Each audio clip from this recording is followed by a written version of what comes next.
জনপ্রিয় চিত্রনায়ক শাকিব খানকে কেন্দ্র করে অভিনেত্রী অপু বিশ্বাস ও বুবলির সম্পর্কটা সকলেরই জানা। তাই এই দুই নায়িকার প্রকাশ্যে মুখোমুখি হওয়ার সম্ভাবনা একেবারেই কম। তবে এবার সিনেমার পর্দায় অপু বুবলিকে নিয়ে হাজির হচ্ছেন শাকিব খান। জানা গেছে আসছে ঈদুল ফিতরে মুক্তি পেতে যাচ্ছে নায়িকা অপু বিশ্বাস ও শবনম বুবলির দুটি ছবি।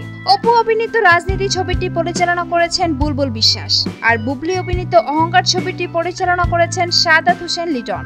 দুটি ছবিতে নায়ক হিসেবে আছেন শাকিব খান। তাই শাকিবকে নিয়েই এবারের ঈদে মুখোমুখি হচ্ছেন অপু এবং বুবলি। তবে কে দর্শক হৃদয় জয় করবেন সেটা এখন দেখার অপেক্ষা। অহংকার ছবির গল্প লিখেছেন আব্দুল্লাহ জহির বাবু। এই ছবির মাধ্যমে তৃতীয়বারের মতো শাকিবের নায়িকা হচ্ছেন শবনম বুবলি। অন্যদিকে রাজনীতি ছবিতে শাকিব খান ও অপু বিশ্বাস ছাড়াও অভিনয় করেছেন আনিসুর রহমান মিলন, আলীরাজ, পীযূষ বন্দ্যোপাধ্যায়, জয়শ্রী, করজয়া প্রমুখ। রাজনীতির মাধ্যমে দীর্ঘদিন পর পর্দায় ফিরছেন অপু। অন্যদিকে গত বছর শাকিব খানের নায়িকা হিসেবে ভালোই দর্শক টেনেছেন বুবলি। এবার দেখা যাবে শাকিবের নায়িকা হিসেবে কে সফল হবেন।